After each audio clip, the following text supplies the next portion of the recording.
Kita tunggu satu lagi ya, satu menit. Dari 1 menit.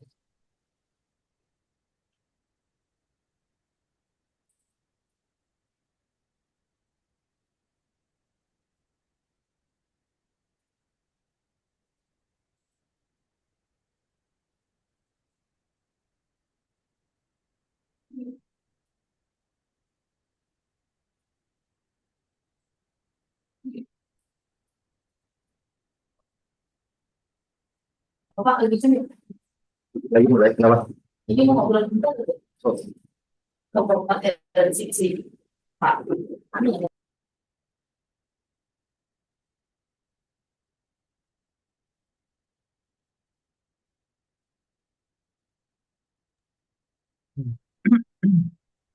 Mulai aja Bapak Ibu sudah jam 10.00. Baik, bismillahirrahmanirrahim. Assalamualaikum warahmatullahi wabarakatuh. Waalaikumsalam warahmatullahi wabarakatuh. Selamat Waalaikumsalam warahmatullahi wabarakatuh. Alhamdulillah kita bisa bertatap Bagus ini ya. kembali begitu ya. Ah, apa namanya di hari terakhir begitu di agenda 2 ini. Mohon maaf ini kita geser ke jam 10 karena saya di plot di 2 kelas gitu kan nggak mungkin itu barengan. Ya, mungkin panitia bingung juga gitu karena saking banyak. Jadi kita geser ke jam 10. Baik, Bapak Ibu sekalian, hari ini kita akan bahas tugas ini ya, tugas individu gitu ya yang sudah Bapak Ibu buat. Kalau saya lihat di apa namanya di Google Drive-nya begitu ya, sudah lengkap ya, 7 ya, sudah semuanya udah mengirimkan begitu, udah mengumpulkan dengan berbagai apa namanya cara menganalisis atau cara mendiagnosa masalahnya begitu, dengan gagasannya yang sudah di ini ya dicari begitu ya masing-masing Bapak Ibu sekalian. Nah, kita hari ini coba akan kita bahas. Mungkin tidak bisa kayaknya 10-10-nya begitu kita bahas semuanya. Mungkin beberapa dari Bapak Ibu kita akan coba bahas gitu ya. Nah, dari 10 orang ini ada yang mau nge-share mungkin kalau kemarin yang eh, sudah banyak nge-share itu Pak Dokter ya, Pak Wisnu. Dokter Wisnu, Pak Panji sudah, Rajin ya, aktif. Dunia, Bu Rina juga sudah, Pak Firman. Nah ini yang belum nih, biar nanti nilainya juga sama gitu ya Pak ya, di atas 90 semua nih nilai apa namanya tahapan ini begitu. Kira siapa nih dari Pak Tarya, Bu Sofi kah, atau Pak Suherman, atau Pak Okto boleh, atau Pak Firman. Boleh Pak, saya Pak Oh Bu izin. Sofi, mangga Bu Sofi. Yang tugas individu ya Pak ya? Ya betul Bu, tugas individu. Ya. Izin saya share screen.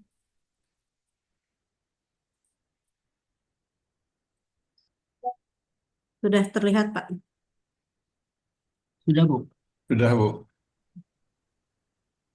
Ya. Bismillahirrahmanirrahim. Assalamualaikum warahmatullahi wabarakatuh. Waalaikumsalam. Izin Bapak Ibu sekalian, hari kali ini saya akan menyampaikan terkait dengan tugas individu yang sudah coba saya buat terkait dengan masalah kinerja organisasi dan gagasan perubahan. Eh, Oke, kebetulan saya saat ini bertugas di Badan Perencanaan Pembangunan dan Riset Inovasi Daerah sebagai Kepala Bidang Perekonomian Sumber Daya Alam, Infrastruktur dan Kewilayahan.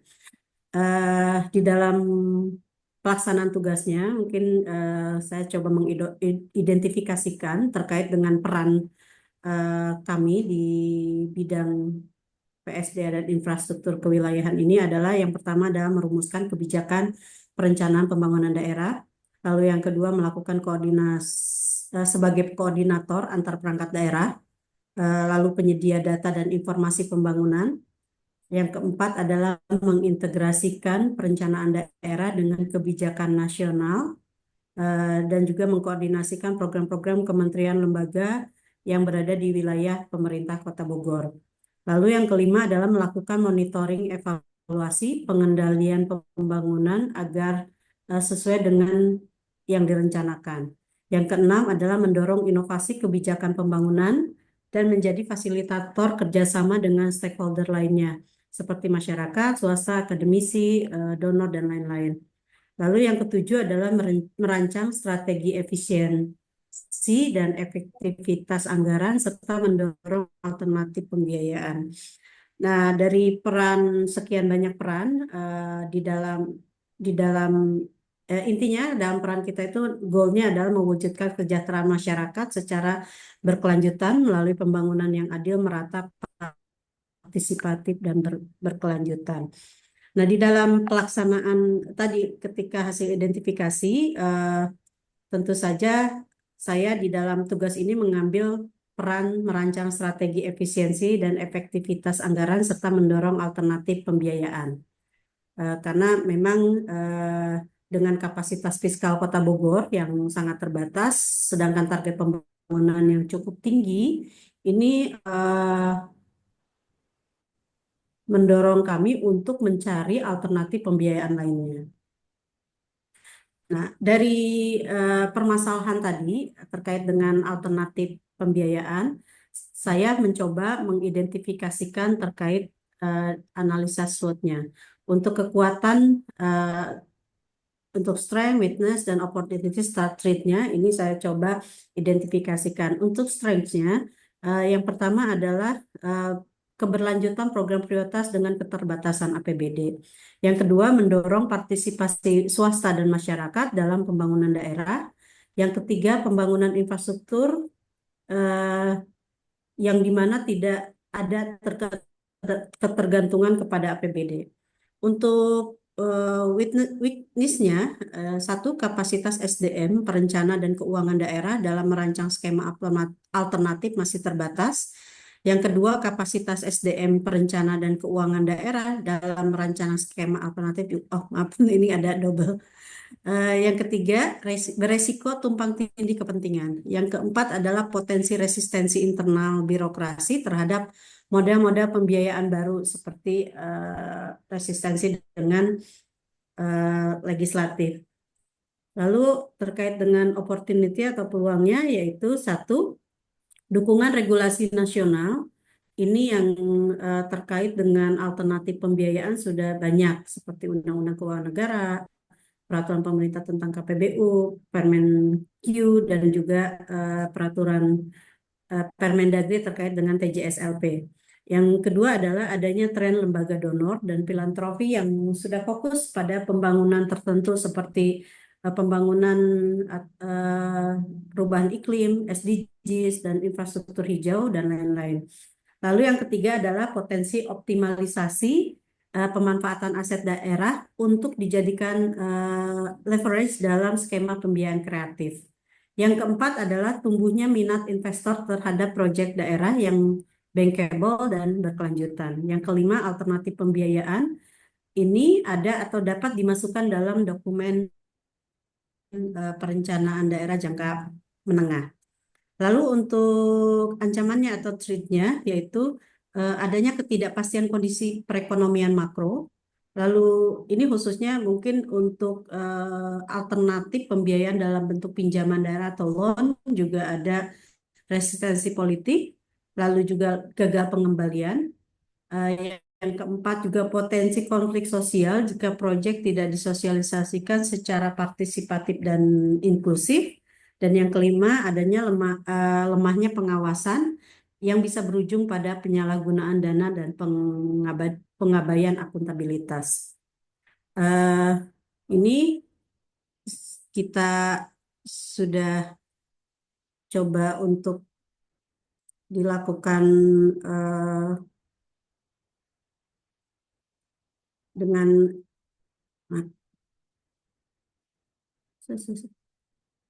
analisa SWOT.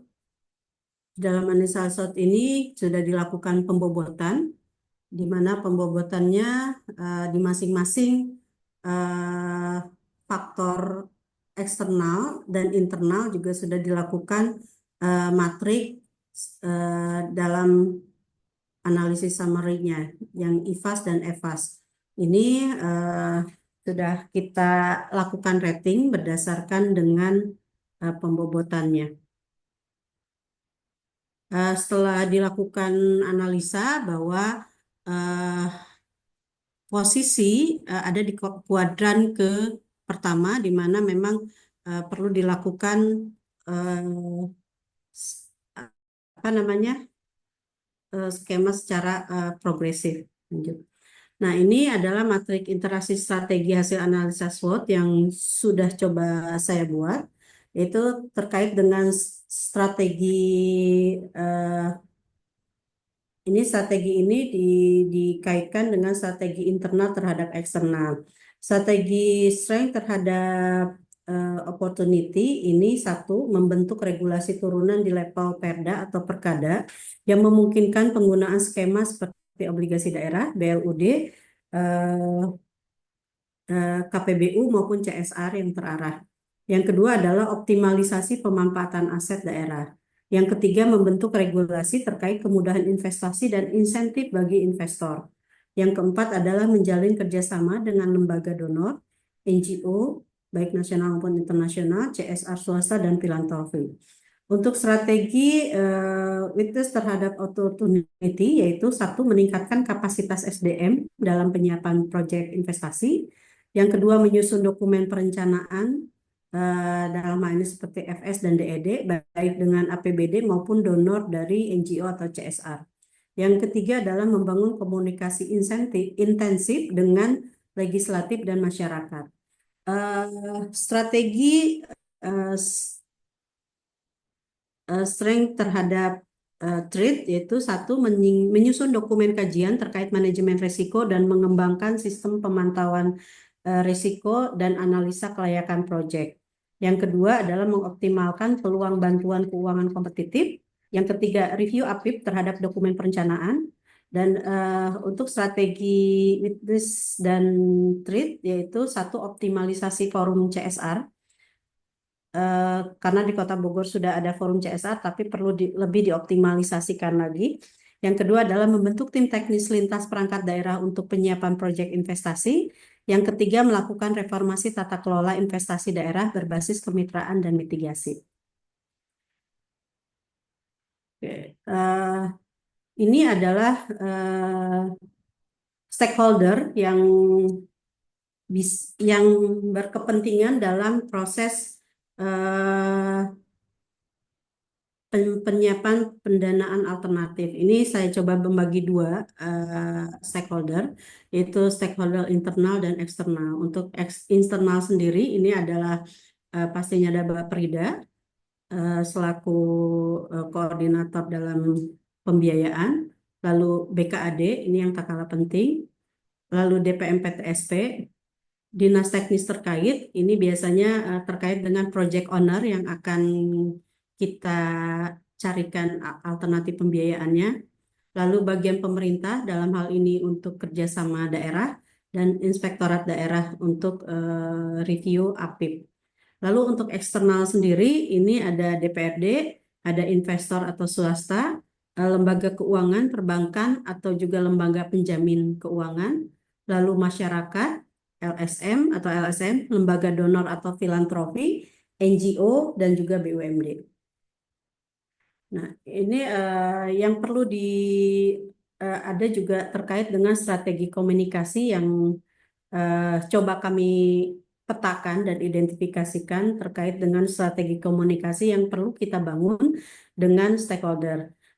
Yang pertama adalah tentu saja kita perlu mengenali karakter stakeholder atau pimpinan. Ini khusus untuk pimpinan karena memang dengan berbagai pribadi pimpinan ini yang perlu kita buka agar mereka awalnya tertarik dengan apa program yang akan kita laksanakan. Misalnya apakah pimpinan menyukai penyampaian data atau narasi atau dengan ilustrasi. Perlu juga pendekatan yang berbeda antara legislatif, swasta, masyarakat, ataupun stakeholder lainnya. Lalu kedua adalah menggunakan media visual dan simulasi yang ringan dan mudah dimengerti.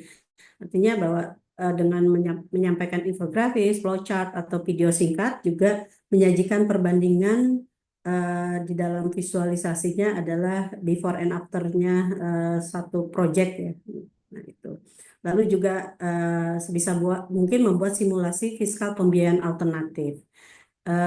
Yang ketiga adalah merancang komunikasi atau fase engagement-nya.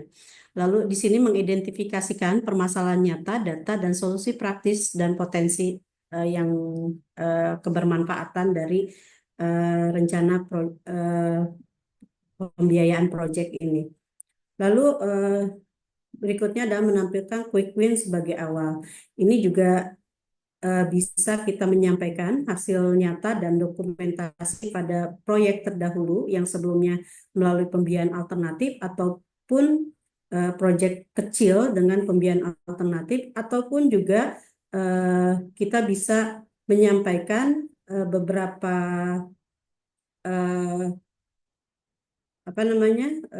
best practice yang sudah dilakukan di beberapa daerah. Lalu berikutnya adalah mengemas gagasan dengan menyampaikan urgensi dan dampaknya. Ini yang tak kalah penting adalah tahapan awareness-nya ini memberikan kesadaran atau urgensinya satu proyek ini untuk dibangun. Lalu tahapan understanding ini memberikan pemahaman kepada stakeholder melalui kegiatan-kegiatan FGD, konsultasi publik maupun sosialisasi. Yang ketiga adalah tahapan membangun dukungan. Ini adalah dengan melakukan rapat-rapat koordinasi, rapat-rapat teknis maupun konsultasi formal maupun informal.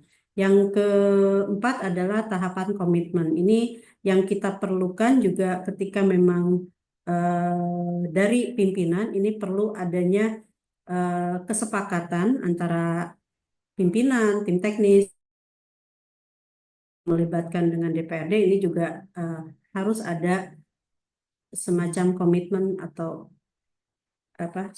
komitmen untuk melakukan alternatif pembiayaan ini. Lalu yang keenam adalah pelibatan champion internal. Ini di mana kita bisa menggandeng perangkat daerah untuk meyakinkan terkait dengan rencana pembiayaan dan juga melibatkan sumber daya manusia yang muda dan inovatif. Tadi ketika kita harus menampilkan atau menggunakan media visual, simulasi, dan sebagainya, ini juga bisa menggandeng teman-teman atau SDM yang inovatif. Lalu yang terakhir adalah membangun narasi strategi untuk pimpinan. Ini memang tujuannya untuk meyakinkan pimpinan terkait dengan urgensi pembangunan ini dilaksanakan, tetapi dengan kekuatan fiskal daerah yang sangat terbatas. Mungkin itu Pak Pupung dan teman-teman yang sudah coba saya buat untuk tugas individu agenda 2 ini.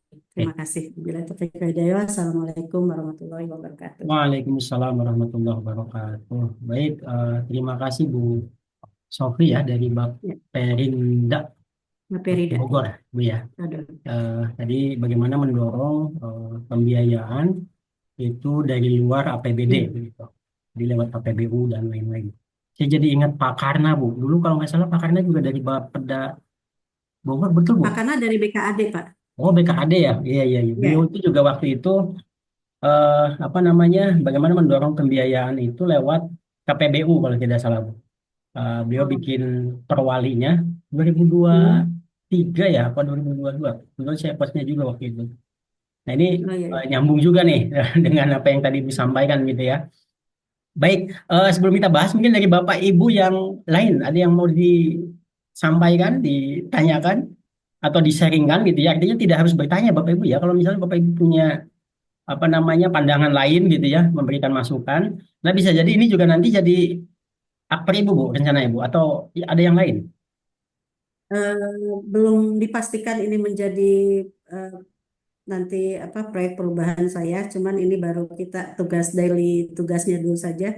Oh, Karena terus terang Pak, sampai saat ini saya belum masih belum bingung. masih bingung Pak. Oke, oke.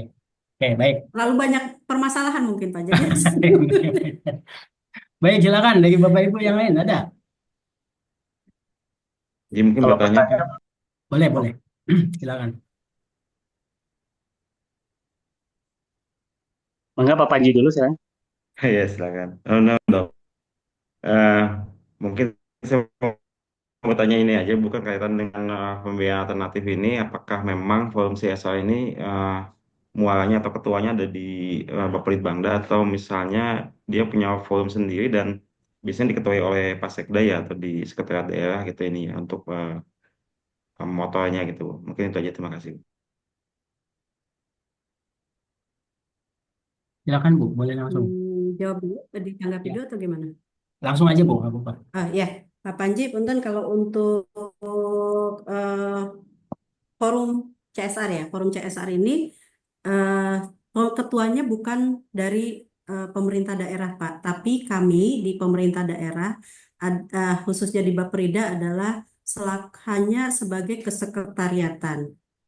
Untuk ketua biasanya mungkin biasa mereka akan dipilih dari eh, berbagai perusahaan kan kita kumpulkan dulu biasa dari Kadin dan sebagainya itu mereka melalui pemilihan oleh mereka Pak oleh eh, di luar sendiri tapi di Baprida ini hanya selaku kesekretariatan artinya nanti kita menyampaikan pelaporan dan sebagainya dan juga menyampaikan kebutuhan ketika memang ada beberapa yang harus kita memang kita rencana memang akan membuat long list untuk beberapa eh, mungkin baik dari infrastruktur ataupun yang non infrastruktur terkait dengan kebutuhan yang perlu dibiayai oleh CSR sehingga nanti dari forum CSR ini eh, bisa masing-masing perusahaan bisa memilih sesuai dengan tadi kapasitas mereka dan juga kekuatan keuangan mereka seperti itu.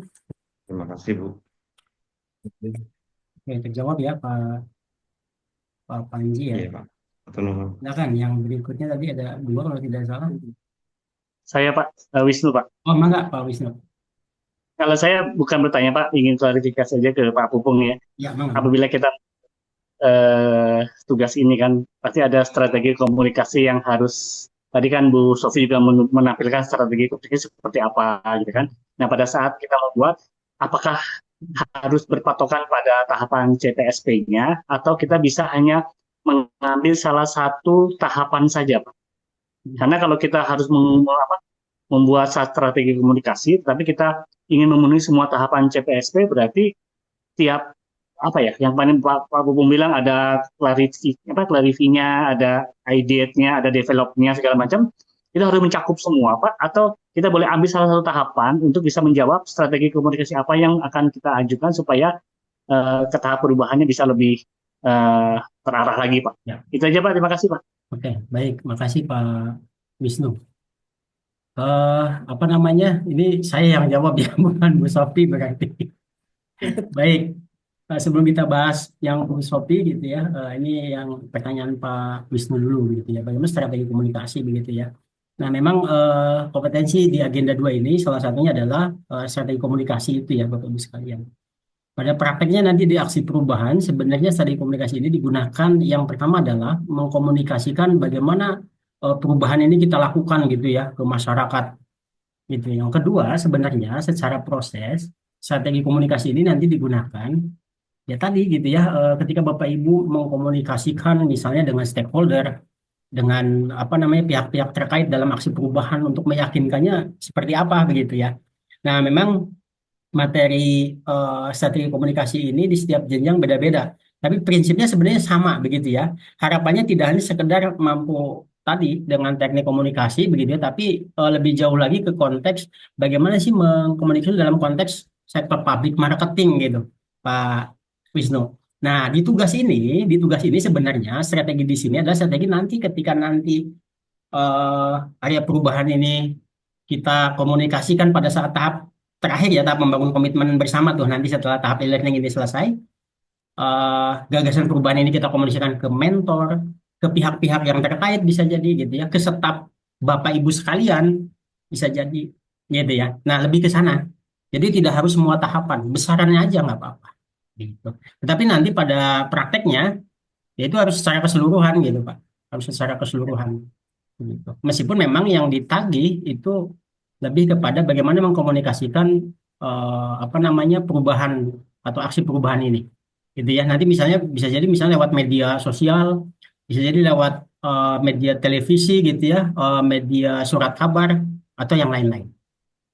Yang masuk lewat Kompas juga banyak gitu ya, tapi tidak harus misalnya lewat media televisi mainstream gitu ya, kayak Kompas dan lain-lain. Tapi yang dengan Kompas juga ada gitu. Nah itu Pak Wisnu ya, terjawab ya. Jawaban. Jadi intinya kita harus mencakup seluruhnya Pak ya. Jadi Iya, misalnya kayak rumah sakit kita harus sosialisasi ke masyarakat sebagai penerima layanan, harus di internal rumah sakitnya maupun stakeholder yang terlibat di situ juga kita harus buat sasaran komunikasinya juga Pak ya. betul, betul Strateginya Pak. sama ya Pak. Betul. Karena nanti kan Ya Pak. di peta stakeholder itu Pak atau Mendelow's matrix ya atau kalau di project management itu ini yang Bapak nih apa namanya tim grid ya apa namanya power interest grid itu kan ada strategi komunikasinya tuh. Misalnya dengan laten apa yang harus kita lakukan dengan promoters, Ya, defenders itu kan pasti beda-beda gitu. Itu artinya semua itu harus ke explore begitu Pak Wisnu. ya Pak, makasih Pak. Oke. Baik, kita lanjut membahas yang punyanya Bu Sofi dulu ya, Bapak sekalian ya. Tadi saya sudah screenshot mana ya? Tadi saya tanyakan ini akan jadi apa namanya embrio akper atau enggak gitu ya, Bu Sofi belum gitu ya, masih bingung gitu ya. Ya wajar di tahap ini masih bingung gitu. Artinya nanti tahapan selesai nih agenda 1, 2, 3, 4 ini harus clear tuh di tahap membangun komitmen kali situ sudah harus ada tuh masalahnya apa atau area perubahannya apa yang mau disasar gitu ya. Kemudian apa gagasannya. Nah, di situ tuh harus sudah clear begitu ya. Tapi nggak apa-apa di sini masih bingung-bingung masih banyak alternatif. Saya pikir wajar begitu ya karena banyak kasus mungkin biasanya 60% masih masih galau mau yang mana. Baik, yang pertama mungkin kita coba bahas gitu ya dari sisi goals begitu di sini mewujudkan masyarakat mewujudkan kesejahteraan masyarakat secara berkelanjutan mulai pembangunan adil dan seterusnya. Nah ini memang luas banget ini area yang mau disasar oleh Bu Sofi begitu ya. Bu Sofi ini kan bidang eh, ekonomi ya Bu ya, bidang ekonomi apa kalau nggak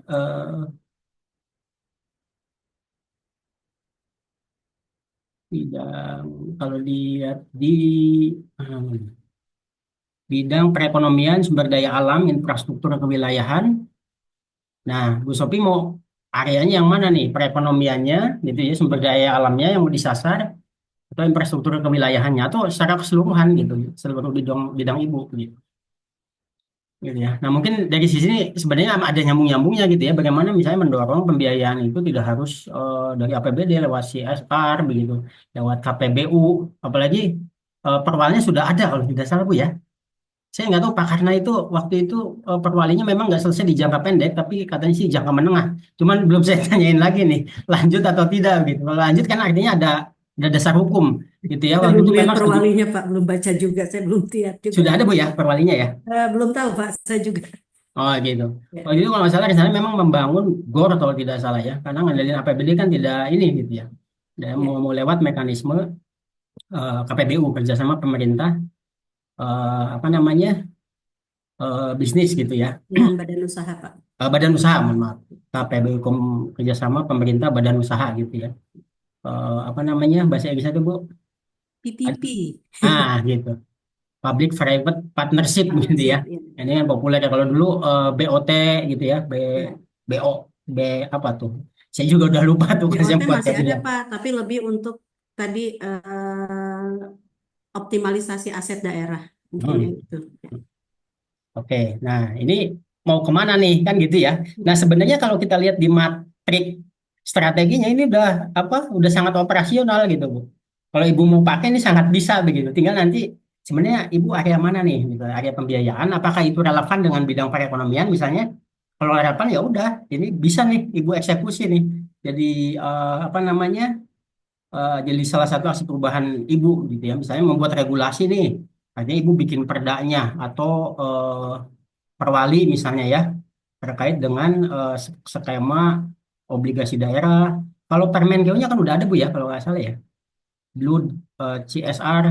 Iya, Nah, ya. Permendagrinya sudah ada untuk Mm-mm. CSR, untuk itu sudah ada. Oke.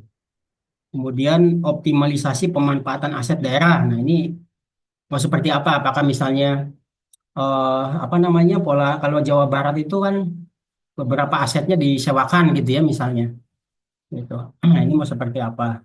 Atau di BOT kan atau mau seperti apa? Membentuk regulasi apa nih kemudahan investasi kerjasama dengan lembaga donor gitu. Nah lembaga donor pembiayanya dalam konteks apa kan gitu ya misalnya? Apakah CSR? Eh, jadi saya pikir sangat sangat operasional, tinggal nanti dikemas aja begitu jadi langkah-langkah yang memang nanti jadi aksi perubahan Bu Sofi. Cuman memang dari awalnya ini belum clear nih, masih luas gitu ya, masih sangat luas begitu.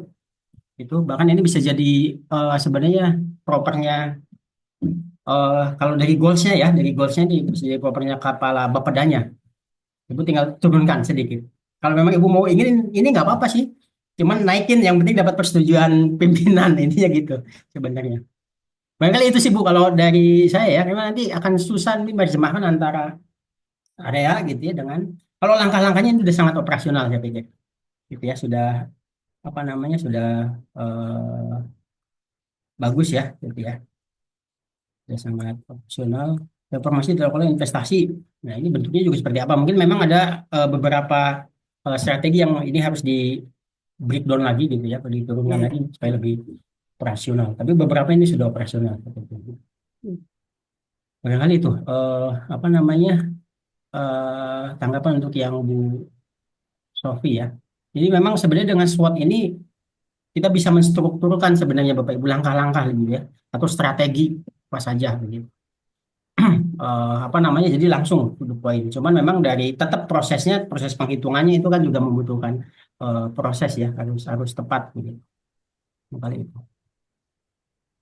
Dari Bu Sofinya ada yang mau ditanggapi? Ya, tur nuhun Pak Pupung, masukannya memang saya juga sempat ini goalnya memang terlalu apa ya, terlalu makro saya sampaikan. Memang kemarin juga kita sempat berdiskusi dengan teman-teman. Ini memang perlu lebih. eh, saya kebetulan kan memang mengampu dua bidang Pak, bidang Hmm. perekonomian SDA dan juga infrastruktur kewilayahan. Jadi memang ini yang sedang saya coba memilih sampai saat ini kan. Ini saya mau larinya ke perekonomiannya atau ke infrastrukturnya. Sebenarnya kalau pembiayaan ini kan memang lebih banyak ketika kita berbicara kerjasama dengan pembiayaan di luar itu pasti ke infrastruktur Hmm. yang memang akhirnya akan meningkatkan perekonomian seperti itu. Ya. Nah, ini yang terus terang masih sampai saat ini sedang saya pikirkan lagi Hmm. eh, bidang apa yang akan nanti kita untuk cover. Sedang kita dari sisi tadi ketika memang ada juga kalau saya berpikir bahwa memang kalau untuk kita berbicara terkait dengan tadi pembiayaan ini Hmm. juga ada banyak eh, yang mempengaruhinya adalah faktor eksternal. Artinya seperti misalnya ketika kita sudah berusaha tapi tetap nanti Hmm. ketika ada legislatif yang tidak tidak Ya. menyetujui ataupun apa ini juga akhirnya membuat kita tidak bisa menjalankan eh, program-program apa namanya rencana yang sudah direncanakan seperti itu Pak.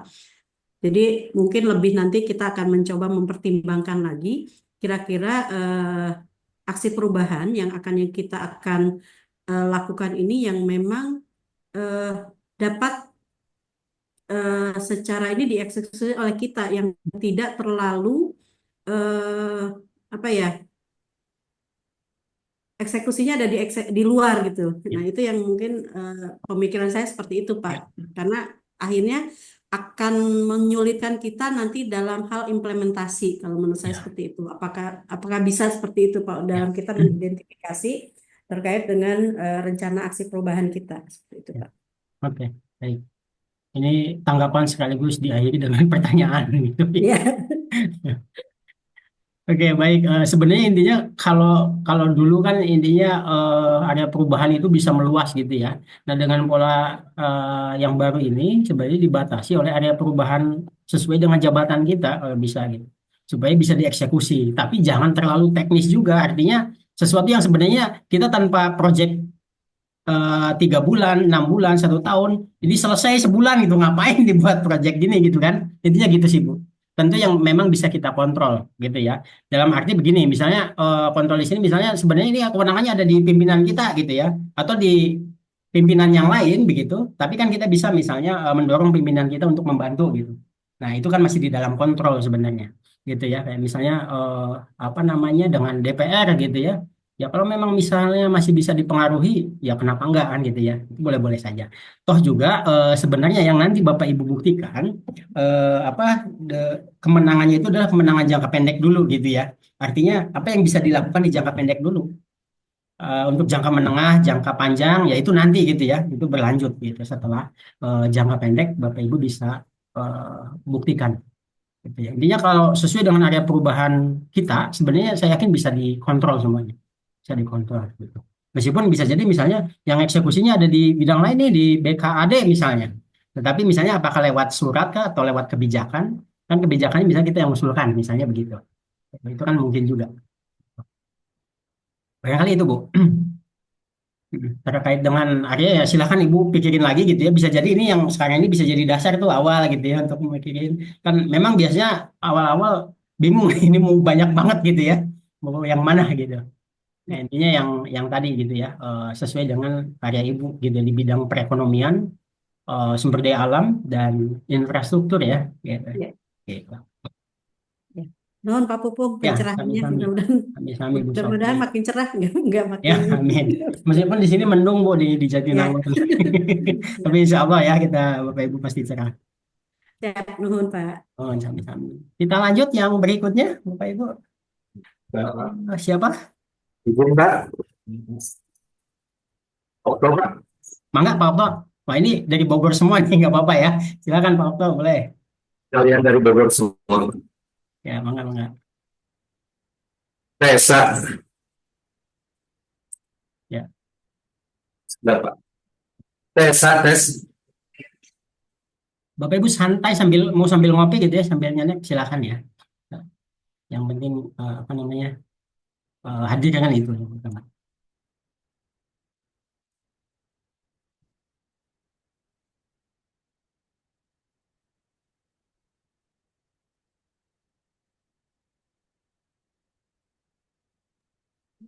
Izin Pak, sambil menunggu Pak Okto, boleh Hmm. bertanya Pak? Mangga, mangga. Bu Mia.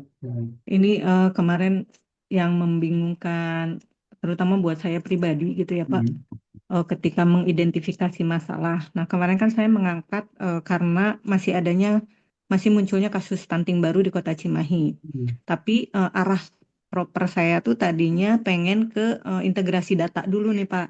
Jadi permasalahannya tuh kalau untuk stunting barunya kan penyebab stunting baru ini terlalu luas gitu Pak ya. Jadi bukan hanya karena data saja, tapi banyak aspek. Nah, identifikasi masalahnya tuh ke datanya atau ke munculnya stunting baru. Nah, kemarin saya tuh agak bingung juga itu Ya, untuk mengidentifikasi masalahnya gitu. oke, oke. Jadi kan biar memudahkan gitu ya dalam mengidentifikasi masalah, memang eh, kita strukturkan gitu. Yang pertama sebenarnya ini masalah utamanya apa gitu. Apakah muncul stunting barunya atau memang permasalahan stunting belum selesai gitu Bu. Nah itu yang pertama itu yang harus kita pisah gitu ya dari dua itu. Nah baru dari situ kita lihat nih sebenarnya kenapa ini belum selesai. Terus apa dampaknya atau akibat kalau kalau kita pakai apa namanya Fishbone itu kan sebab akibat. Biasanya kita lihat akibatnya dulu ini apa kalau kita nggak selesaikan gitu. Kalau nggak diselesaikan, baru kita satu-satu tuh kita dari apanya. Ini yang masalah di mana nih? Apakah tidak penanganan stunting ini tidak menyeluruh misalnya, gitu ya? Hanya misalnya dari remaja itu nggak pernah ada yang penanganan sehingga kasus stunting akan terus muncul misalnya kan gitu. Oh si pihak mana aja nih yang terkait kan gitu. Dari situ kita udah bisa identifikasi kan misalnya gitu. Oh ternyata harus melibatkan sekolah misalnya. Tidak hanya misalnya orang kesehatan, orang kecamatan kan gitu ya, orang mana lagi yang apa namanya yang stunting ini kan misalnya gitu. Jadi memang harus detail Bu. Nah ini Pak Okta sudah siap kayaknya. Mungkin kita lanjut setelah Pak Okta Bu ya, boleh? Boleh Pak, mangga. Nanti kasih Bu boleh mungkin kita angkat gitu ya, kita bahas. Ini Bapak, saya sudah muncul ya Pak? Sudah muncul Pak, tapi ini WhatsApp yang muncul Pak. Oh, Slide-nya Pak. tadi munculnya begini ya Pak. Pernah itu tidak Coba saya stop dulu Pak ya, Bapak share lagi. boleh. Bapak share lagi, dipilih apa namanya slide-nya, slide PowerPoint-nya. Seperti itu? Ini udah kebuka Pak, Bapak tinggal klik yang 28 strip, pokok strip tugas gitu Pak. Diklik Pak. Nggak muncul ya Pak? Belum ini ya? Eh, di sini munculnya ini Pak, apa namanya? Tampilan desktop Bapak Tampilan ini. desktop Bapak gitu. Apa namanya? Folder. Diklik aja Pak Okto. Diklik Klik itunya. dulu. Diklik dulu Pak, diklik dulu. Ini saya stop share dulu Pak ya. Boleh. Saya stop share dulu. Bapak klik dulu. Oke, sudah kebuka PowerPoint-nya Pak. Pastikan terbuka dulu. Masih di mute Pak Okto.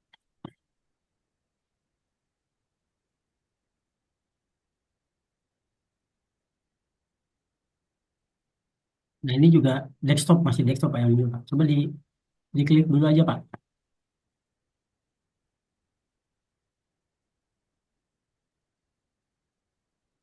Nah itu klik.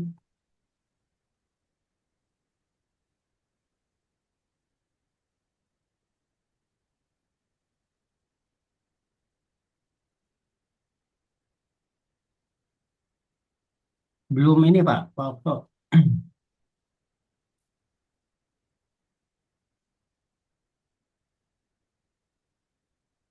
Belum muncul Pak. Ini masih desktopnya Pak.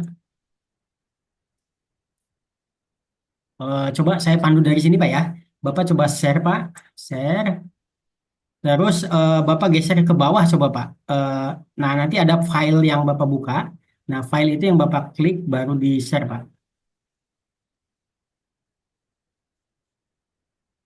Masih di mute Pak. Nah ini udah muncul Pak. Sip. Itu ya. Sudah Pak. Silakan Pak. Sorry nih, ada gambar checklist. Malum deh Pak Pupung. Bismillahirrahmanirrahim. Assalamualaikum warahmatullahi wabarakatuh. Waalaikumsalam warahmatullahi wabarakatuh. Waalaikumsalam warahmatullahi. Mencoba memaparkan salah satu potensi aksi perubahan yang akan saya susun di akhir nanti.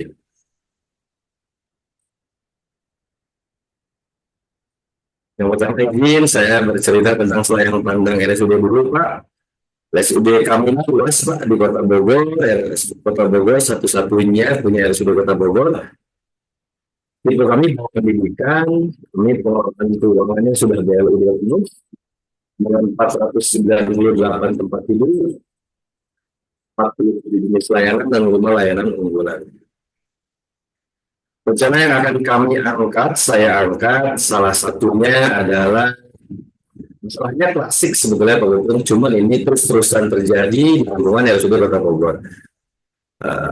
Yang pertama yaitu perbaikan sarana dan prasarana di lingkungan RSUD Kota Bogor yang belum terlaporkan dan terinventarisasi secara digital. Yang kedua, tidak seimbangnya jumlah sumber daya manusia dengan jumlah sarana dan prasarana yang dilaporkan harus diperbaiki. Sedikit saya jelaskan bahwa saat ini memang kami memiliki 4 blok gedung besar, 4 gedung baru, dan 2 gedung lama.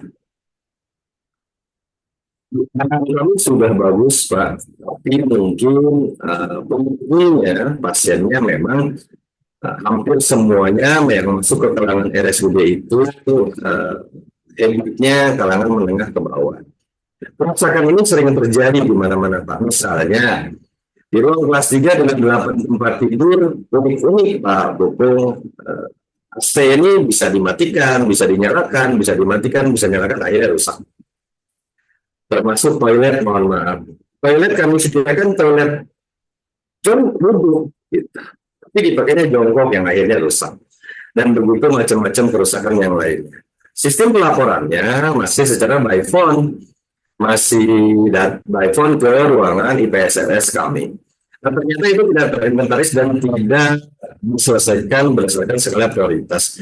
Akhirnya komplain yang terjadi di mana-mana. Yang selanjutnya tidak seimbang, Pak, karena kami memang tenaganya cuma terbatas. Kenapa kami tidak tambah? Karena memang saat ini belanja pegawai kami RSUD memang sudah cukup banyak, karena pada saat COVID kemarin RSUD Kota Depok itu membangun rumah sakit lapangan yang komitmen kepada daerahnya, karyawan rumah sakit lapangan itu ditampung seluruhnya di rumah sakit di RSUD Kota Bogor. Jadi akhirnya untuk saat ini mungkin penambahan SDM-nya itu dicicil Pak, sedikit-sedikit. Jadi saat ini ya kita memberdayakan SDM yang ada. Itu jadi permasalahannya Pak.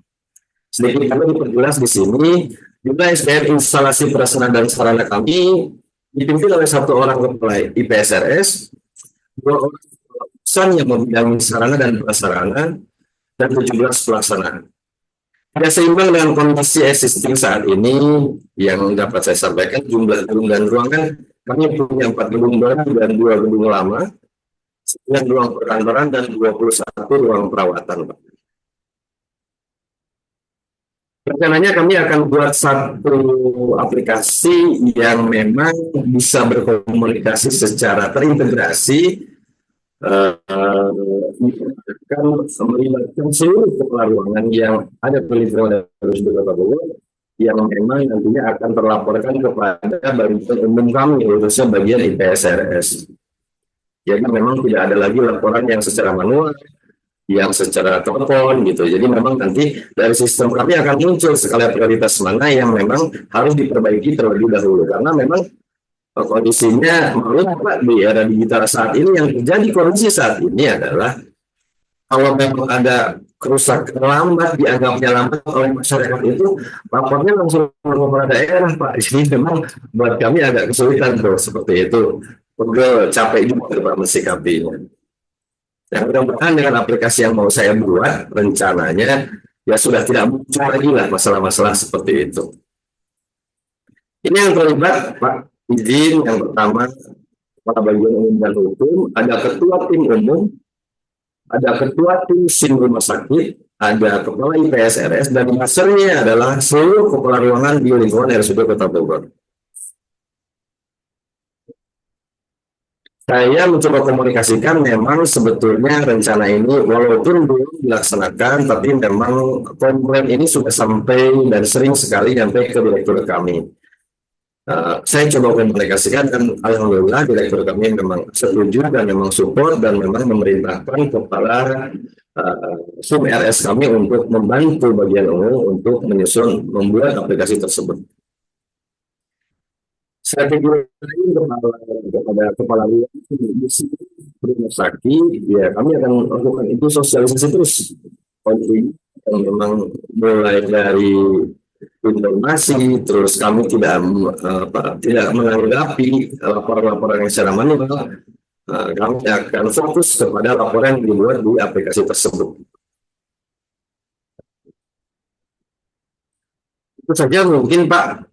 Kalau di RSUD kan memang implementasi Pak ya, saya tidak mengusung program, tapi setelah di mapping, ya kayaknya masalah ini yang sering muncul di tugas pokok fungsi saya selaku kepala bagian umum dan hukum di era digital ini, karena sekarang kalau rusak-rusak sedikit itu langsung muncul di medsos gitu Pak. Nah mudah-mudahan itu akan jadi tetap aksi perubahan saya sampai di akhir nanti. Terima kasih. Assalamualaikum warahmatullahi wabarakatuh. Waalaikumsalam warahmatullahi wabarakatuh. Baik, makasih Pak Okto. Ini terkait dengan ini ya, sarpras prasarana di rumah sakit gitu ya. Memang pasien ini sekarang ini kan bisa ngasih rating di Google. Rating Google juga konon katanya jadi salah satu instrumen untuk akreditasi juga katanya Pak ya. Jadi memang repot juga apalagi di media sosial.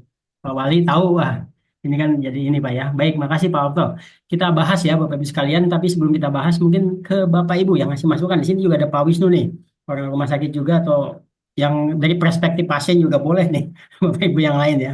Silakan, ada?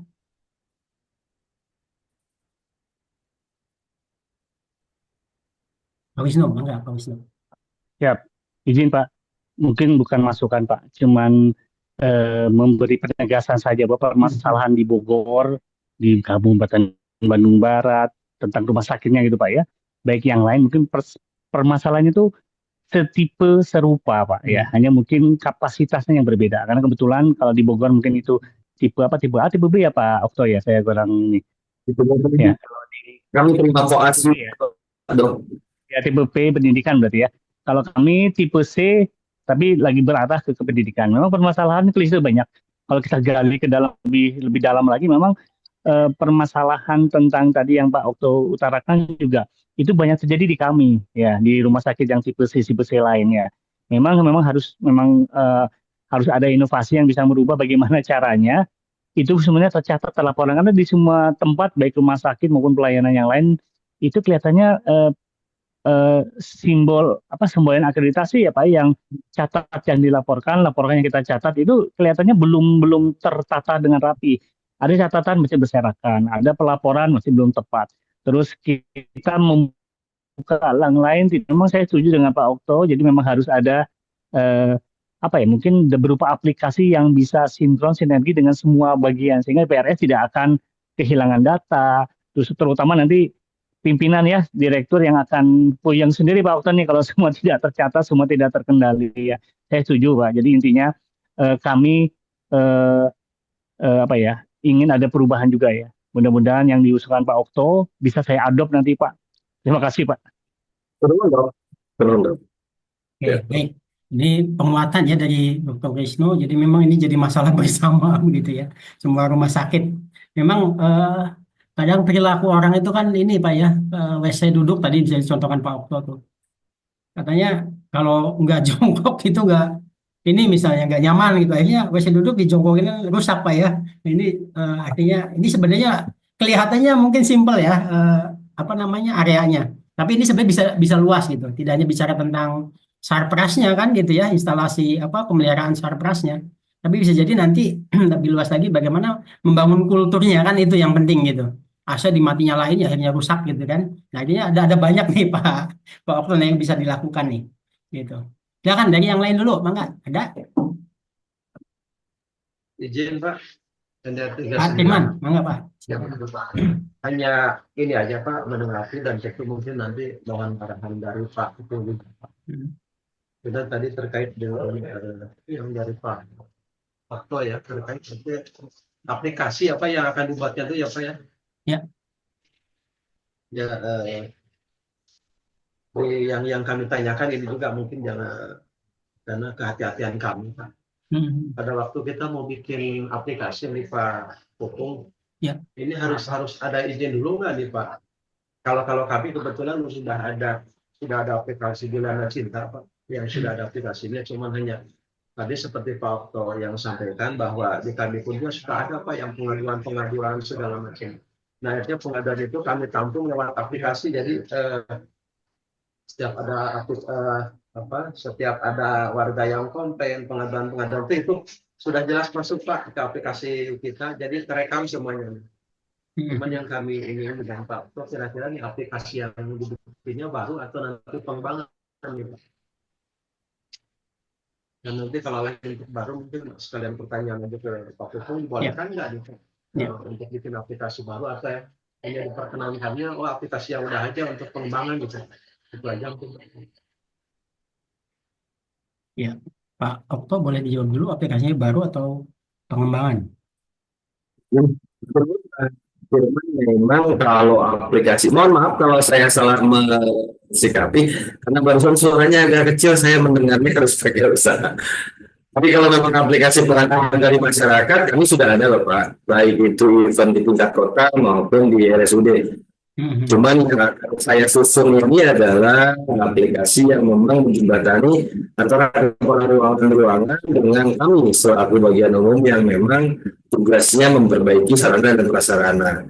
Nah intinya sekarang juga sudah terjadi tapi manual Bapak, tidak tercatat. Nah kalau memang nanti ke depan dengan aplikasi, memang salah satu yang disampaikan Dokter Wisnu tadi betul sekali Pak. Catatan itu mendukung sekali penilaian dalam akreditasi. Jadi semuanya sekarang dengan akreditasi semua harus terdokumentasi dengan baik dan benar. Jadi itu mungkin Pak Jerman. Oke. Jadi aplikasi baru atau lama, Pak? Atau pengembangan? Baru, Pak. Baru, Pak. Baru. Baru ya? Oke. Adanya baru WA Group. Uh, Oke, baik. Bentar. Baik. Terkait aplikasi ya, Bapak Ibu sekalian, memang sejak 2023 sebenarnya, 2024 baru ada edaran dari Kepala LAN bahwasanya untuk aksi perubahan gitu ya, karena ada IGAVTECH gitu ya, arahan Presiden waktu itu masih Pak Joko Widodo begitu, itu tidak boleh membuat aplikasi baru gitu ya. Tetapi kalau memang itu dibutuhkan masih dibolehkan, cuman ya tadi syaratnya agak agak susah nih. Pak Okto nanti harus dapat izin gitu ya, pernyataan dari Kepala Dinas Komunikasi dan Informatika secara tertulis, termasuk dari mentor direktur rumah sakit gitu ya. Nah, ini memang ini suatu kebutuhan karena ini nanti misalnya mendorong akreditasi rumah sakit gitu misalnya Pak. Gitu. Nah, cuman memang ya tadi ya karena diminimalisir kayak gitu pasti penguji eh Bapak harus nyiapin ini apa namanya reasonnya alasannya gitu ya kenapa ini penting gitu. Karena sekarang ini dibatasi gitu ya dibatasi karena beberapa aplikasi kan juga di suspend ya di mana di Kominfo-nya maupun di Kemenpan-nya begitu. Gitu Pak Firman ya untuk memperjelas karena kalau saya lihat juga ini dari sebagian besar tugas ini semuanya bicara tentang aplikasi nih, semuanya bicara tentang aplikasi, gitu ya.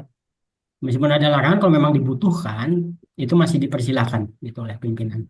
Cuman ya tadi syaratnya jadi ribet, gitu ya harus ada izin dari Diskominfo, harus ada pernyataan dari mentor bahwa aplikasi ini ada di SPBE, apa namanya arsitektur SPBE, arsitektur sistem pemerintahan berbasis elektronik gitu ya, minimal yang instansi gitu ya, bisa di rumah sakit.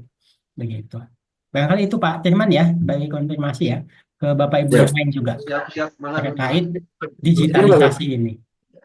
Sekedar informasi saja, kalau memang di rumah sakit, Pak Hukum, Pak Firman, kami mempunyai satu unit kerja yang memang menyusun SIM RS hanya untuk intern rumah sakit saja. Jadi memang tidak seperti dinas pada umumnya, kami harus dipandu oleh Kominfo, asesmen oleh Badan Sandi Negara. Saya juga pernah buat aplikasi itu di dinas sosial. Itu tanggapan itu mungkin kami kesampingkan, tapi hanya mungkin persetujuan mentor saja karena aplikasi yang kami buat adalah aplikasi hanya untuk berkomunikasi intern di RSUD, tidak keluar, dan yang menyusun juga adalah tim-tim intern di lingkungan RSUD Kota Bogor. Itu saja mungkin Pak Bogor. Oke, kalau itu berarti kan pengembangan Pak ya. Itu kategorinya pengembangan nanti diintegrasikan dengan SIM RS misalnya. Gitu maksudnya Pak ya. Oke, kalau itu pengembangan Pak. Kalau pengembangan ya ya cukup dari pimpinan kalau gitu. Kalau pengembangan masih boleh gitu ya. Artinya mengoptimalkan apa namanya proses digitalisasi di instansi Bapak Ibu sekalian gitu. Tapi kalau betul-betul baru gitu ya, nah itu yang harus dapat izin dari Kominfo maupun dari mentor begitu. Kalau memang pengembangan dari mentor pun sebenarnya nggak masalah Pak. Nggak harus ada juga nggak apa-apa gitu ya, karena itu sifatnya pengembangan begitu. Barangkali itu ya, baik. Sekarang mungkin kita bahas gitu ya, kita bahas. Saya share dulu punyanya Pak Okto. Mana tadi ya?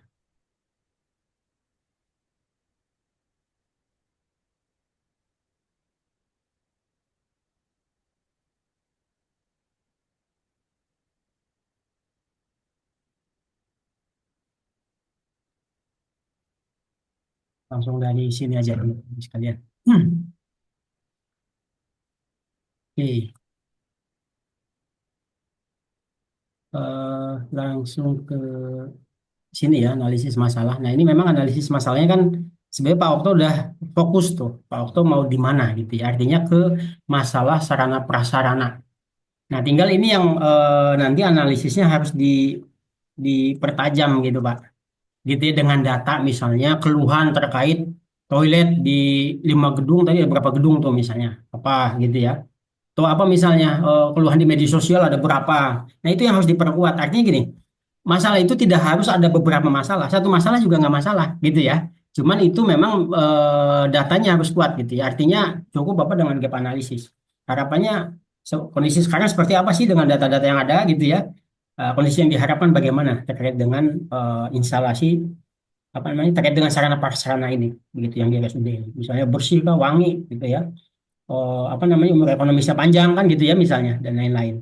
Nah ini sebenarnya kan Pak Okto ini ada perubahannya ke ini Pak ya ke pengelolaan aset nih ke manajemen aset artinya bisa eh, bicara tentang infrastrukturnya bicara juga tentang kulturnya. Tadi Pak Okto menyampaikan kan dari perilakunya tuh rusak itu aset rusak dari perilakunya nyala matiin. Mungkin fasilitas-fasilitas lainnya juga sama kurang lebih gitu ya.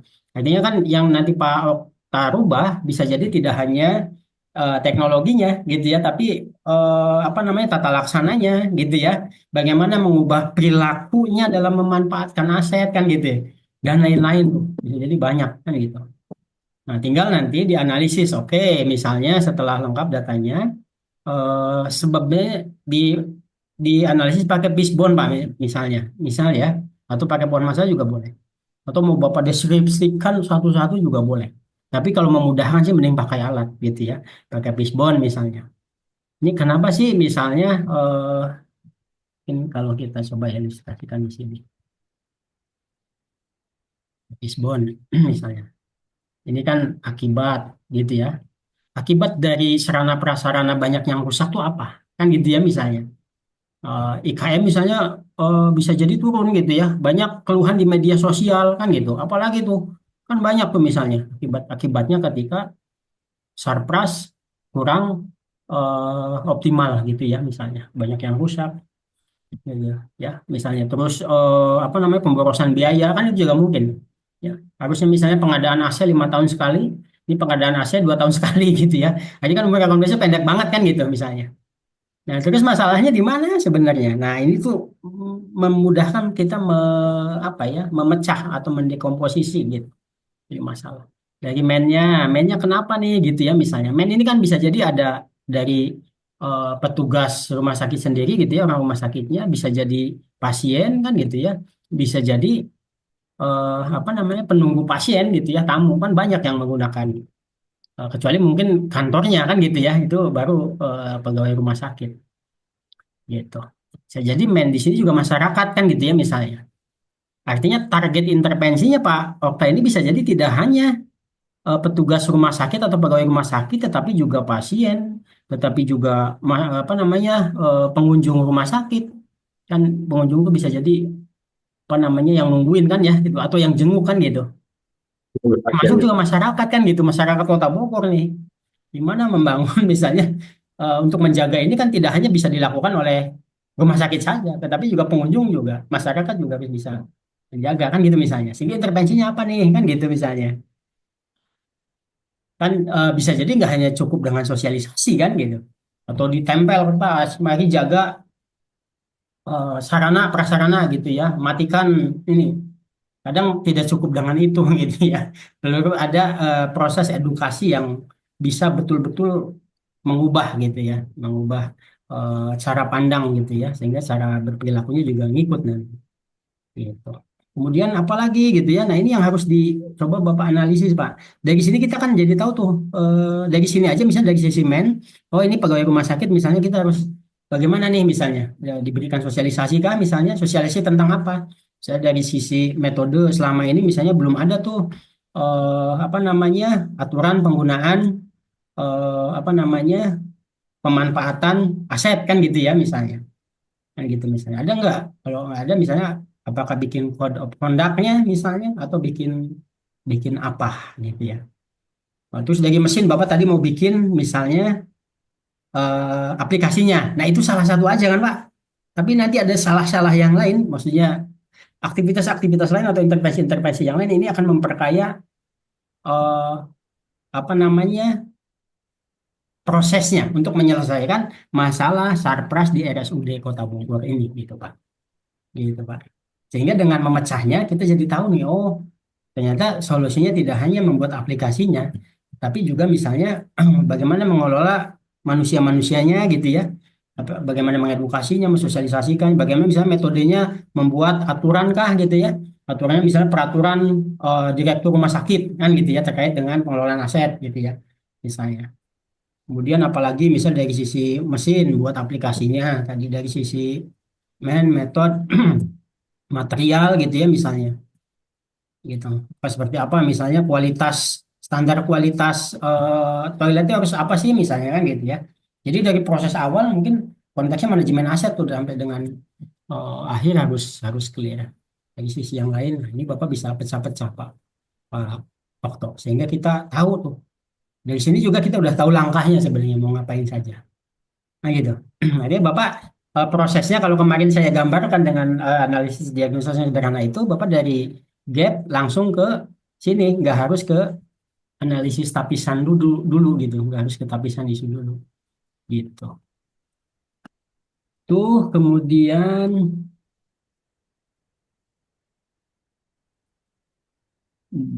yang berikutnya, oke ini kan data ya, artinya di instalasi apa pengelola sarana prasarana rumah sakit itu sedikit begitu ya. Tapi 17 pelaksananya banyak sih sebenarnya Pak ya. Kemudian gagasannya pembuatan sarana komunikasi. Nah, ini nanti salah satunya gitu. Mungkin ini yang jadi quick wins-nya begitu, tapi yang lainnya juga sama. Sehingga satu masalah itu ya selesai semuanya begitu. Gitu. Ketika misalnya sarana komunikasinya bagus nih, ketika memudahkan laporan, tetapi misalnya dalam memanfaatkan asetnya nggak bagus, aset itu terus akan tetap rusak, nggak akan selesai-selesai sampai kapanpun. Kan pengennya kita clear ya gitu ya, misalnya penyamanan aset di rumah sakit itu. Oke ini eh, pihak tim yang terlibat gitu ya. Artinya ini Pak Okta bisa kembangin kan, tidak hanya tim gitu, tapi pihak terkait selain tim siapa nih? Misalnya kan pasien gitu, eh, apa pengunjung, penunggu pasien gitu ya, yang nengok pasien, masyarakat sendiri, masyarakat Kota Bogor. Nggak apa-apa Bapak jadikan stakeholder gitu ya, misalnya. Oke, strategi komunikasinya misalnya dengan sosialisasi gitu ya, mengkomunikasikan, koordinasi, konsultasi, silakan.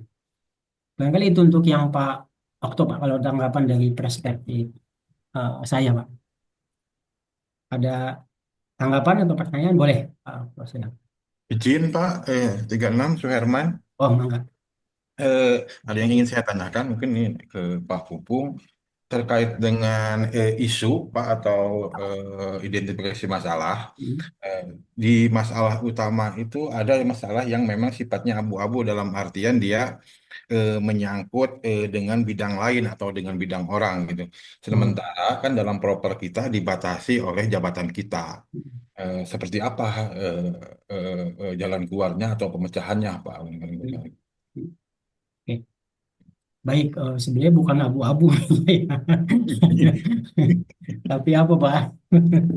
Ya, nyangkut beberapa bidang atau kadang-kadang memang dari kita nggak ditangani, dari orang juga nggak ditangani. Ya, Atau, ya, ya kalau masalah mungkin semua biasanya tidak mau nangani Pak gitu ya. ya. Oke, apa namanya? Bagaimana misalnya kalau misalnya proyek kita itu terkait dengan bidang lain gitu, Pak ya? Mungkin Ya, lebih teknisnya gitu, ya. ya, Ya sebenarnya nggak masalah gitu, meskipun tadi bisa jadi mungkin kita sebenarnya bisa melibatkan kayak contoh stunting. Stunting itu mungkin nggak hanya ada di puskesmas gitu ya, nggak hanya di kecamatan, nggak hanya di dinas kesehatan, nggak hanya ada lagi di mana lagi dinas apalagi tuh banyak kan yang terkait gitu loh. Bahkan polisi pun misalnya terkait gitu. Tapi kita ingin menggerakkan semuanya, mungkin nggak kan gitu ya pertanyaannya. Tinggal nanti kita jadikan gitu ya pihak-pihak di luar kita yang memang kita membutuhkan mereka juga untuk ikut dalam proyek kita, masukkan dalam stakeholder Pak. Nah, tinggal mekanismenya ketika sudah dimasukkan mau seperti apa nih? Kan gitu ya. Gitu misalnya apakah melalui perjanjian kerjasama gitu ya atau misalnya kita lebih tinggi lagi kita kayaknya harus membuat aturan tuh dari peraturan kepala daerah gitu misalnya. Nah, artinya dengan itu nanti kan bisa digerakkan, Pak, gitu. Nah, cuman memang area perubahan di sini sesuai dengan jabatan kita supaya kita yang jadi leading sektornya, Pak, gitu.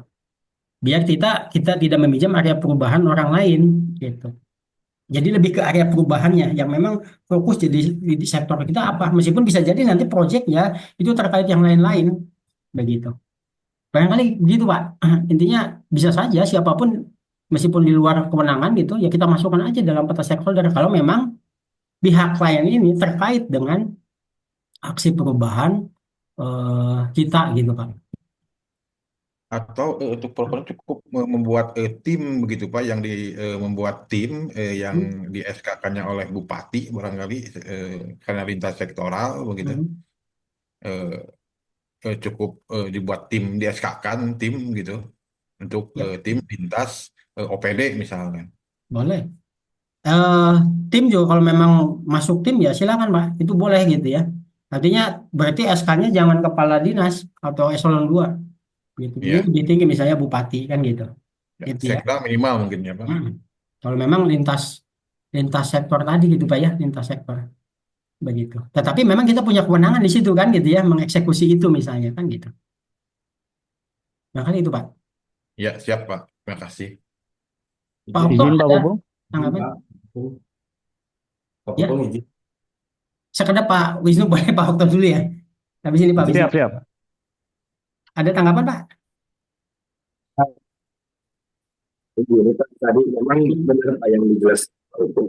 Tapi sebetulnya fokus saya itu eh, masyarakat sih memang pelakunya Pak. Memang efeknya sarana di lingkungan itu oleh masyarakat, baik itu pasien, baik penunggu pasien, baik yang ke poliklinik, itu semuanya efek yang merusak itu mereka karena habitnya gitu. Yang saya bangun ini adalah sarana komunikasi pelaporannya Pak.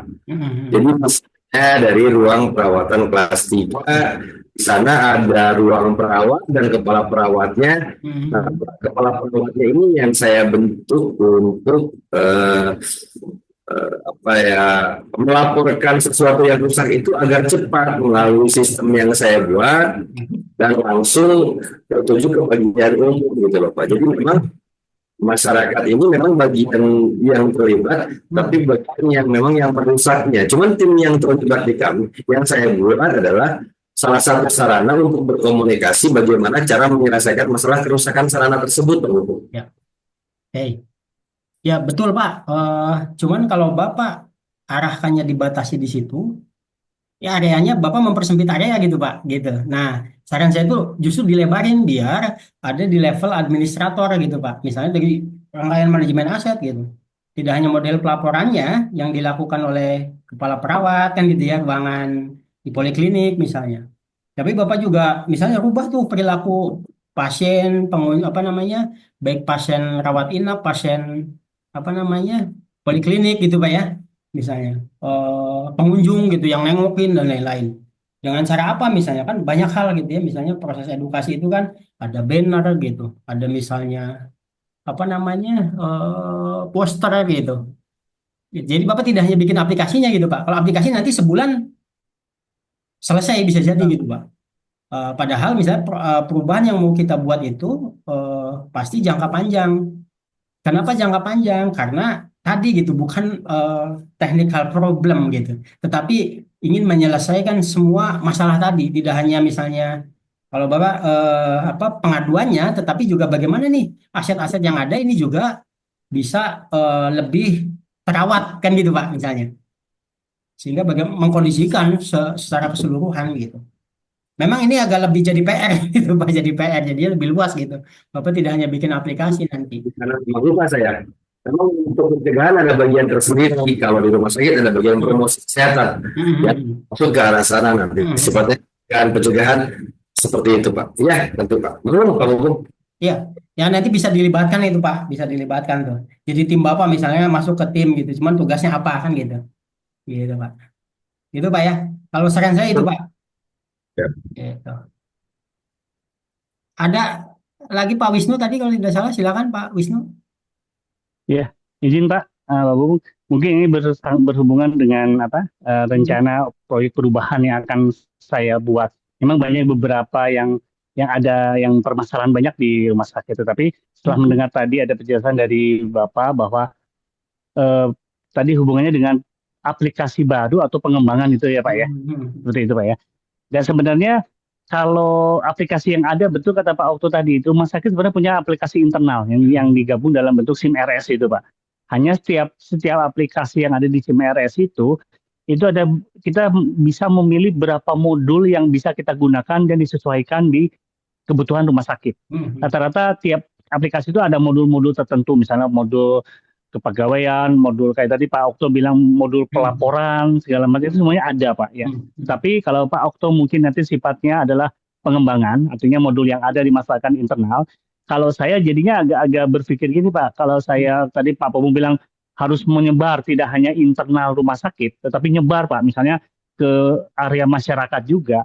Berarti saya dikhawatirkan ada aplikasi lain yang memang harus kita buat Pak untuk membridgingkan dengan aplikasi yang ada di internal SIM RS kita. Contohnya begini Pak, ide saya adalah bagaimana selama ini di khalayak rumah sakit bahwa tadi Pak Okto ingin hanya melaporkan tentang kerusakan, tetapi kerusakan itu kan dibuat atau diulang oleh rata-rata mungkin oleh penunggu pasien atau keluarga pasien ya yang tadi. Nah, edukasi kan tidak ada di situ Pak. Ya. Jadi Pak Okto hanya untuk pelaporan. Sedangkan kalau saya misalnya mengedukasi masyarakat, artinya ada aplikasi khusus. Sekarang lagi musim nih Pak AI nih Pak ya.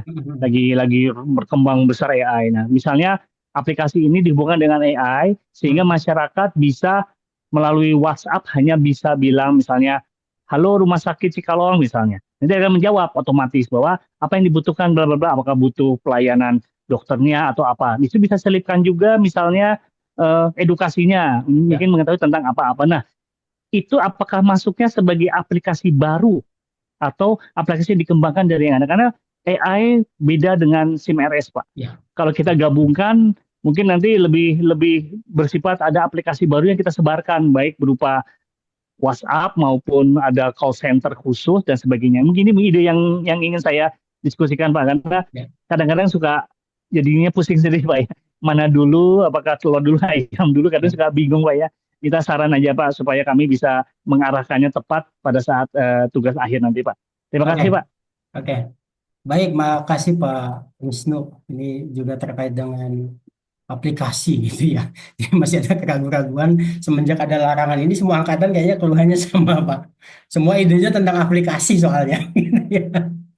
Baik, aplikasi baru ini seperti apa sih? Sebenarnya aplikasi baru ini adalah aplikasi yang diusulkan itu tadi ya domainnya biasanya .go.id gitu dan diusulkan ke Kominfo begitu. Kalau nggak sampai ke situ begitu misalnya ya, artinya kan pengembangan tuh, artinya mengembangkan modul dari yang belum ada misalnya di aplikasi yang sudah ada sekarang. Nah, itu bentuknya pengembangan. Nah, pengembangan ini boleh-boleh saja. Itu yang pertama. Kemudian yang kedua.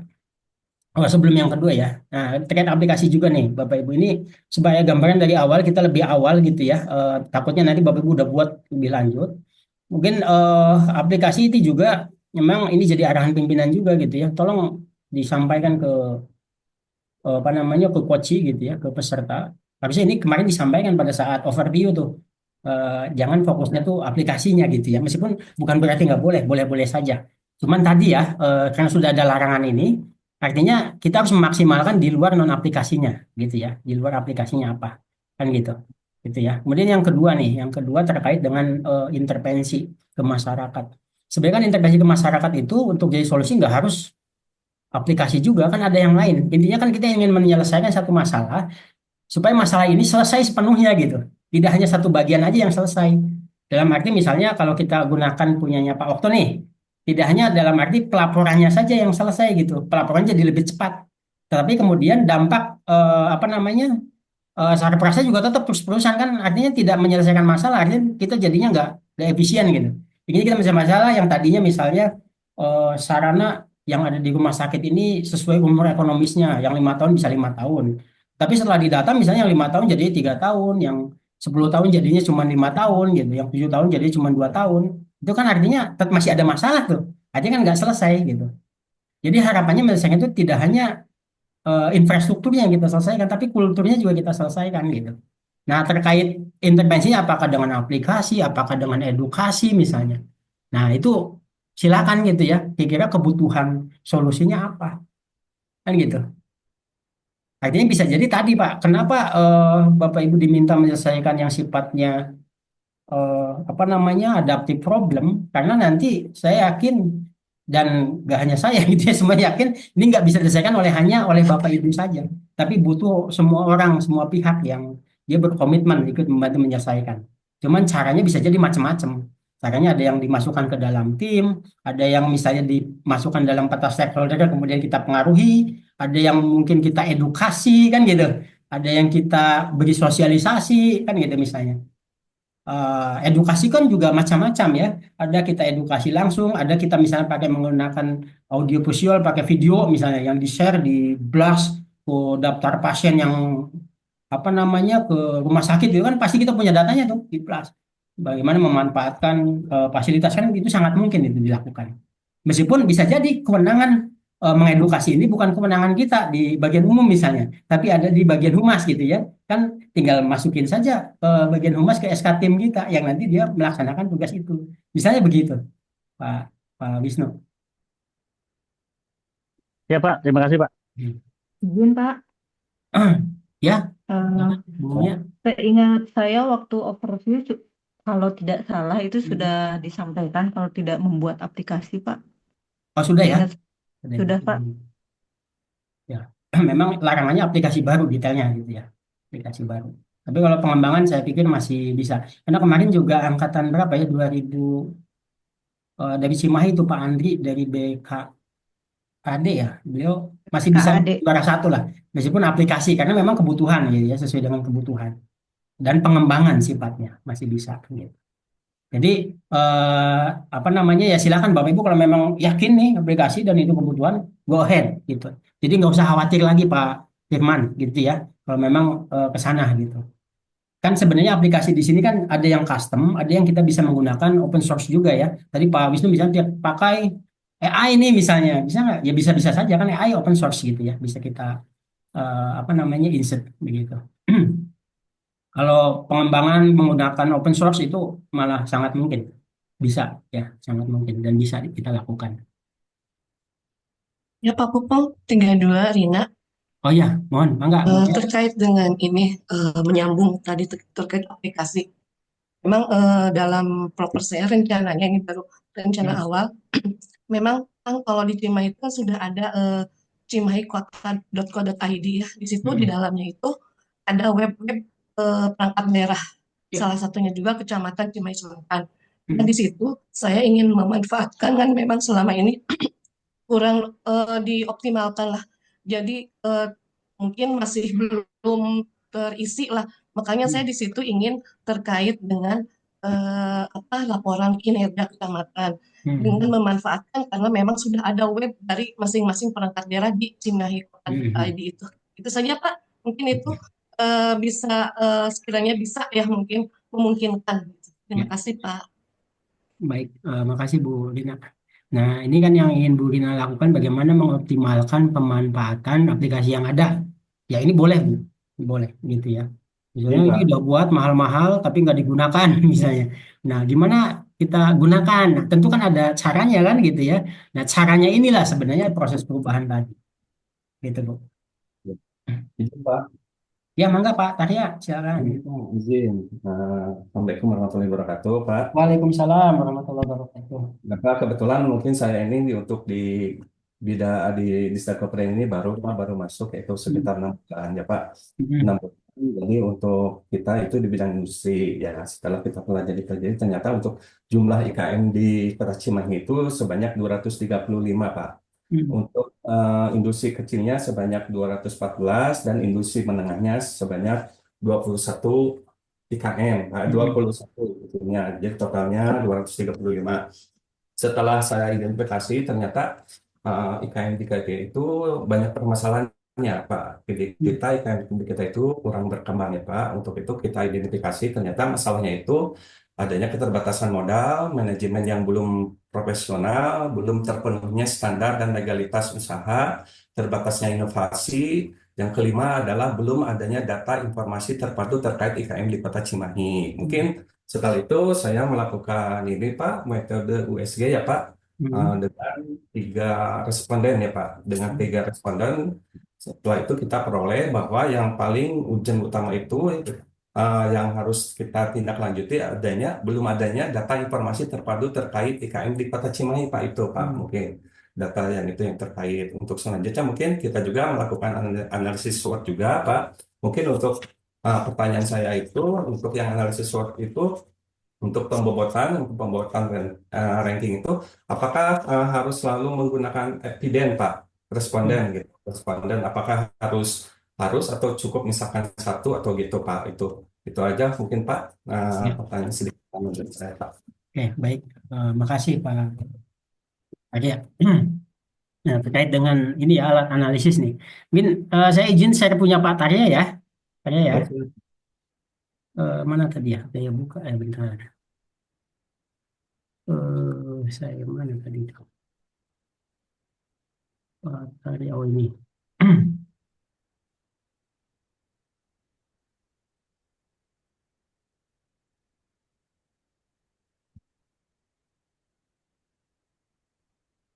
Oke. Ini ya Pak Tarya ya. Betul Pak. Ini Pak Tarya misalnya pakai USG gitu ya. Nah, USG ini apa namanya? USG, PKL ini salah satu teknik yang ini ya untuk menemukan prioritas apa namanya? Ranking gitu ya, perankingan. Mana sih masalah yang jadi persoalan besar gitu. Misalnya Pak Tarya ini di sini kalau dari data di sini berarti yang paling tinggi ini 42 gitu kan, belum adanya data informasi terpadu terkait IKM gitu ya, IKM di Kota Cimahi kan gitu ya. Nah, tadi pertanyaannya ini apakah pengisian ini harus melibatkan eh, orang lain gitu Pak ya? Nah, ini kan sebenarnya expert judgment Pak ya, dalam MCDM itu multi criteria decision making. Ini kan ada yang metode-metode yang lebih apa namanya eh, dia memanfaatkan katakanlah aplikasi gitu ya, kayak misalnya AHP, ANP, apa analytical hierarchy process gitu ya.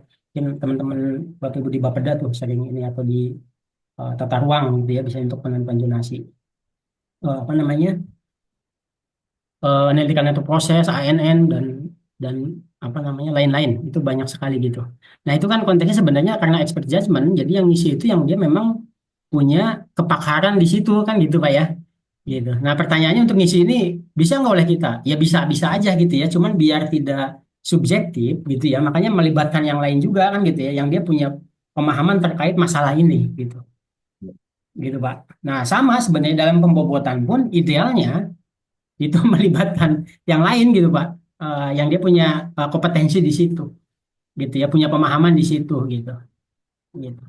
Karena nanti Pak, sebenarnya kalau kita hitung pakai apa namanya konsep matematik ya, pakai misalnya composite matrix dihitung apa namanya IR-nya gitu ya, dihitung CR-nya, konsistensi rasionya, itu kan sebenarnya kita tuh memperbandingkan antara misalnya yang ini dengan mohon maaf, misal contoh di sini Pak nih, ini ya.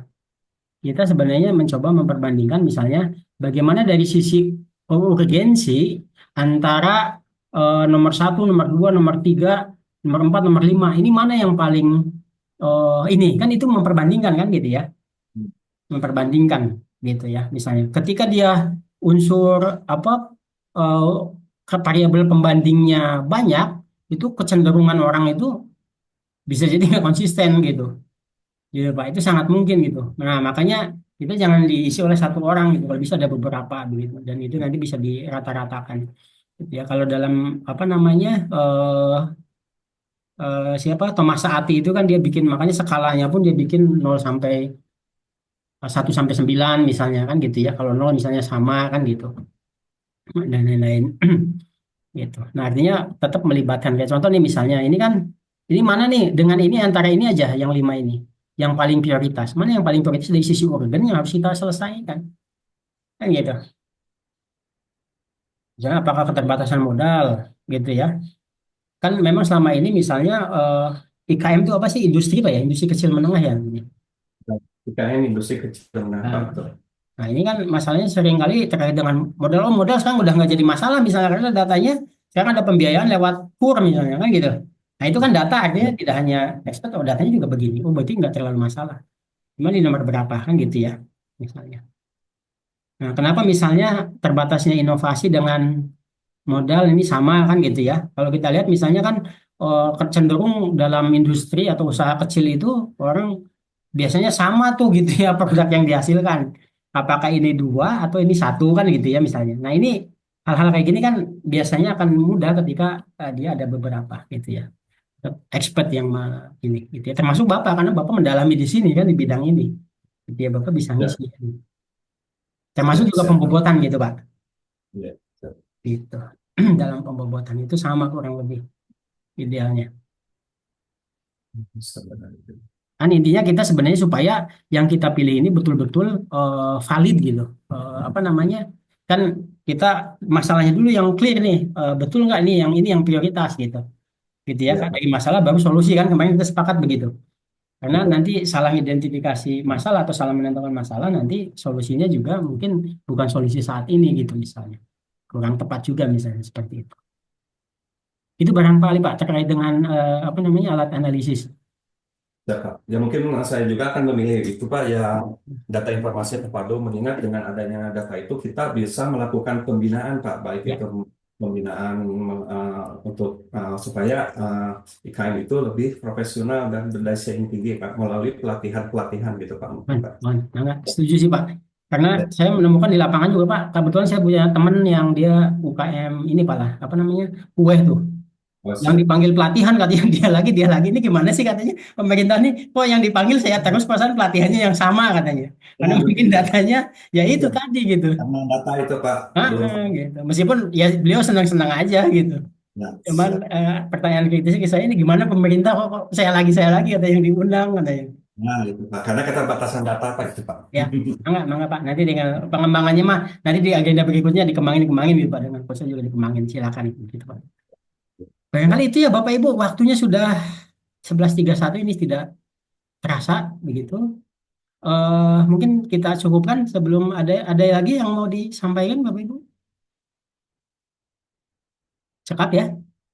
Kalau cekap kita akhiri, saya ucapkan terima kasih banyak Bapak Ibu dan saya mohon maaf mungkin kalau ada hal yang kurang berkenan gitu ya, mohon dimaafkan. Mudah-mudahan kita semuanya diberikan kemudahan, kelancaran menyelesaikan seluruh rangkaian PKA angkatan 1 ini ya. Sampai ketemu lagi Amin. nanti di klasikal. Nah, di klasikal kita coba perdalam lagi. Saya yakin nanti pada saat klasikal Bapak Ibu sudah clear tuh masalahnya apa gitu ya, idenya apa gitu ya.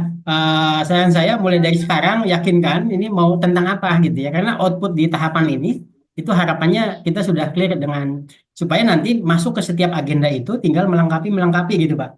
Yang tadinya misalnya sekarang baru 10% gitu ya.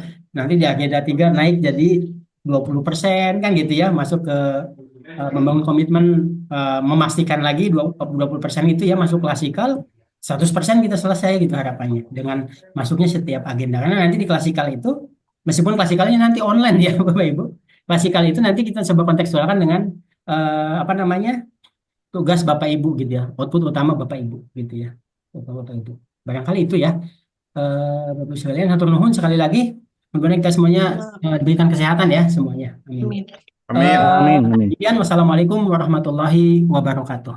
Waalaikumsalam Waalaikumsalam. warahmatullahi wabarakatuh. Hatur nuhun Pak Pupu. Sami-sami Bapak Ibu, sukses sadayana. Benar. Amin, amin. Hatur nuhun juga Pak Amin. Dik-Dik nih yang menemani kita semua. Izin lah. Mangga, tidak ada tugas ya Bapak Ibu ya, selamat tidur nyenyak, tidak ada tugas. Akan melanjutkan aktivitas yang lain. Mohon saya tugas. Terima kasih Pak. Mangga.